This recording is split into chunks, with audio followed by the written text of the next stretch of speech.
या मुझे तूफान का डर नहीं है, मुझे तूफान का डर नहीं है। किसी भी तूफान का डर जीव को नहीं रह जाता है। हमसे सबसे कोई कहे मौत आ गई, आ जाने दो, मेरा गुरु ले जाएगा, मुझको पूरा विश्वास है, तो बताइए काहे को डरेंगे।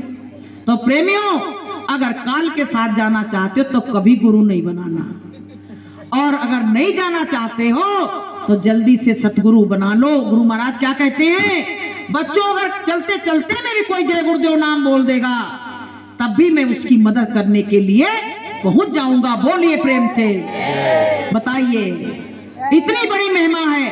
कहते जो मंदिर बना हुआ है वहां मथुरा में, उसकी मुंडेर से अगर कोई पशु पक्षी कोई भी उस पर से निकल जाए, पशु तो नहीं निकल पाएंगे, पक्षी निकल सकते हैं, तो कह रहे उनको भी मनुष्य जीवन मिल जाएगा। बताइए कितना बड़ा महत्व। तो प्रेमियों, हम तो चाहते हैं हमारा पूरा मोहल्ला जय गुरुदेव में बन जाए, सभी लोग संत की शरण में आ जाएं और सभी के मुख पे केवल जय गुरुदेव ही निकले। क्योंकि हम सोचते मेरा कल्याण हो तो मेरे पूरे मोहल्ले का, मेरे परिवार का, सबका कल्याण गुरु महाराज करें, तो हम तो यही चाहते हैं। लेकिन भैया सत्संग होते होते इतने दिन हो गए, तो मोहल्ला वाले बस जे चाची आ जाती बेचारी, कोई नहीं आता है, अब क्या करें। सत्संग तो एक ऐसी चीज है जहां आवाज आए भग लो, उसमें कोई बुलाने की जरूरत नहीं है। ये कौन तो भगवान के दरवाजे पे जा रहे हैं, हम किसी के दरवाजे थोड़ी जा रहे हैं। तो प्रेमियों, आज से थोड़ा सा अपने जीवन को बदलो, क्योंकि बहुत उम्र निकल गई, उम्र हमारी इतनी निकल गई कि अब तो क्या है, आखिरी क्षण चल रहे हैं। अब भाई वृद्धावस्था आ गई, इसके बाद तो कोई स्टेशन तो है नहीं, इसके बाद कोई और है स्टेशन क्या?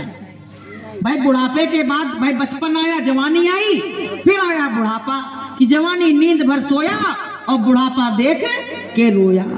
अब बुढ़ापा आया तो रोने लगे, भैया अब मेरे कौन साथ देगा। अरे भैया साथ पता है, घर परिवार तो छोड़ देंगे तो छोड़ देंगे, लेकिन परमात्मा तुमको कभी छोड़ने वाला नहीं है, कभी परमात्मा तुमको छोड़ने वाला नहीं है। तुम एकांत में बैठ के गुरु महाराज जय गुरुदेव नाम प्रभु का बोलना, और देखो आपकी मदद करते हैं कि नहीं करते हैं, ट्राई करके देख लेना, तब आप आना इसमें। तो प्रेमियों, हम लोगों ने तो बहुत कुछ देखा है, ऐसे नहीं बैठे हैं। जैसे बाजार से कोई एक हंडी भी लेने जाते मिट्टी की, तो 10 बार ठोकते, कहते फूटी तो नहीं है। ऐसे गुरु महाराज कहते हैं तुम इसमें आने से पहले 10 बार आजमा लो, तब इसमें पैर रखना, वरना रखना नहीं। बताइए, तो सब कुछ तो कह दिया, अब कुछ बाकी नहीं रह गया। प्रेमियों, हम कहते हैं सत्संग होता हर गुरुवार को, गुरु महाराज की दया है। हमसे कहो तो हम रोड पे करने लगे, लेकिन आओ तो सब लोग आओ, अपने रोड पे करने लगे, लेकिन सब जने जब आओगे तभी तो अच्छा लगता है। देखो, भक्त की कीमत भगवान से और भगवान की कीमत भक्त से। मंदिर में अगर भक्त ना जाए तो भगवान की कीमत खत्म हो जाएगी। ऐसे सत्संग में अगर हम अकेले बैठे रहे, प्रेमी आप लोग नहीं आओ, तो सत्संग की कीमत खत्म। तो हमको सबको क्या है, इन सब बातों को ध्यान रखना। सत्संग में यही चीजें बताई जाती। देखो, कोई हम ज्ञानी नहीं, ध्यानी नहीं, कुछ नहीं है, पर गुरु महाराज ने जो बात बताई है वो आप तक पहुंचाने का हम एक संदेश वाहक हैं। जैसे पोस्टमैन आता है और चिट्ठी लेके आपको जाता है, ऐसे भैया हमें पोस्टमैन नहीं समझो, हम गुरु महाराज की बात आप तक पहुंचाने का काम कर रहे हैं। अच्छी लगे तो आप ग्रहण कर लेना, और नहीं अच्छी लगे तो मुझको वापस कर देना। तो प्रेमियों, जगह जगह बाहर के लोग सत्संग के लिए आतुर रहते हैं, व्याकुल रहते हैं। मीरा जब भगवान में लिप्त हो गई थी तो मीरा ने पता है अपने घर परिवार को समझाया था कि तुम गुरु की शरण में आ जाओ, तुम्हारा कल्याण हो जाएगा। लेकिन किसी ने मीरा की बात नहीं मानी थी। तो मीरा ने कहा था कि जब किसी ने मेरी बात नहीं मानी तो मैं परमात्मा से क्यों प्रार्थना करूं, क्यों प्रार्थना करूं। तो प्रेमियों, कोई अगर गुरु महाराज का कोई बंदा आपसे हाथ जोड़ के विनती और प्रार्थना कर रहा है तो आप समझ लो ये बात सत्य है, असत्य नहीं है। इसमें आने से मेरा कल्याण ही होगा, मेरा कुछ बिगड़ेगा नहीं। कि कुछ नहीं बिगड़ेगा तेरा गुरु शरण आने के बाद, कुछ नहीं बिगड़ेगा तेरा गुरु शरण आने के। बीज फलता है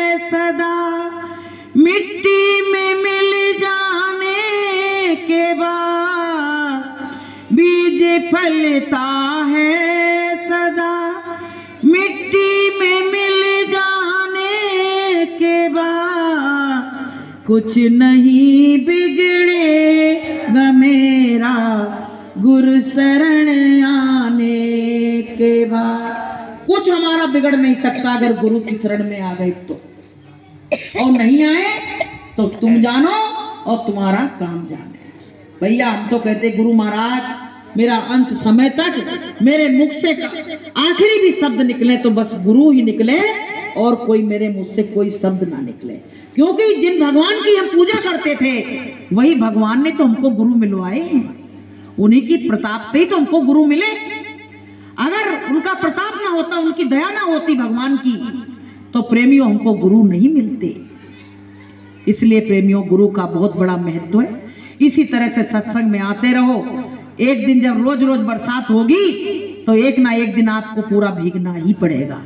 ऐसे ही रोज रोज जब सत्संग में आओगे तो एक दिन गुरु महाराज की ऐसी दया कृपा आपके ऊपर हो जाएगी कि आपका सत्संग के बिना मन लगता ही नहीं है, कि दिल लगता नहीं सत्संग के बिना, दिल लगता नहीं सत्संग के बिना। घी का दिया मंदिर में जलते हैं, घी का दिया मंदिर में जल, सत्संग का दिया हृदय में जले, सत्संग का दिया हृदय में जले। दिल लगता नहीं सत्संग के बिना, मन लगता नहीं सतगुरु के बिना। तो भैया तब तुम्हारी ये स्थिति होगी, पूछोगी बहन जी आज सत्संग नहीं हो रहा है, खुद पूछोगी। तमाम प्रेमी इसमें बैठे प्यासे, जो सत्संग की प्यास लगी रहती है कि 7 दिन के बाद कब गुरुवार आए और कब मंगलवार आए तो हम सुरेश भाई साहब के यहाँ जाएं, मास्टर जी के यहाँ जाएं, तो कम से कम कहूँ ना कहूँ तो 2 घर तो मिलेगा ही मिलेगा, सत्संग कहीं मिले या ना मिले। तो प्रेमियों बहुत बड़ा विश्वास है, बहुत बड़ी दया है, छोटा मोटा काम नहीं है।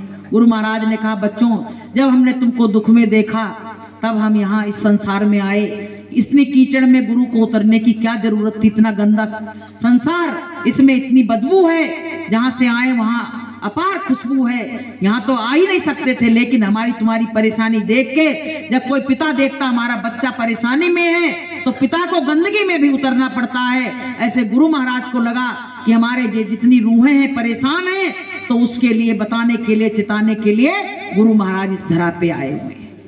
तो भाई सब लोग आज से संकल्प लो कि जय गुरुदेव नाम प्रभु की। देखो आप लोगों के घर में माला होगी, सबके घर में रहती है, और नहीं हो तो भैया हमसे ले लेना, हम दे देंगे। तो आप लोग जय गुरुदेव नाम प्रभु का आज से भजन शुरू कर दो। केवल जय गुरुदेव नाम प्रभु का, कुछ नहीं करना है। पहले दिन से तुम 1 माला शुरू करो, फिर दूसरे दिन से तुम 2 माला बढ़ाओ, 7 दिन में तुम ज्यादा ज्यादा करके फिर 8 माला शुरू कर दो। फिर देखना आपका रिदम अपने मन से बनने लगेगा। जब तक नहीं कर लोगी तब तक आपको चैन आएगा ही नहीं। जैसे भोजन के बिना चैन नहीं आता है, ऐसे भजन के बिना भी आपको चैन नहीं आएगा। ऐसे करके तो देखो कम से कम। गुरु महाराज कहते बच्चों तुम अगर याद करोगे तो तुमको मैं दर्शन भी दूंगा, और नए लोगों को दर्शन भी दे रहे हैं, ऐसी बात नहीं है। तो करके देख लो, आपको ना मिले कुछ तो कह देना बहन जी तुम तो झूठ बोल रही थी, और मिल जाए तो कह देना देखो तुम्हारे गुरु की बहुत बड़ी दया हो गई। तो प्रेमियों सत्संग ऐसा जल है जिस पे पड़ता है, जैसे कोई खेत में पानी डाला जाता तो हरियाली आ जाती है, ऐसे किसी के हृदय पे सत्संग का जब जल पड़ता है तो उसके हृदय भी हरा भरा हो जाता है और भाव से भर जाता है परमात्मा के नाम से। तो प्रेमियों अब हम बस अपनी वाणी को विराम देंगे, अब थोड़ा सा 10-15 मिनट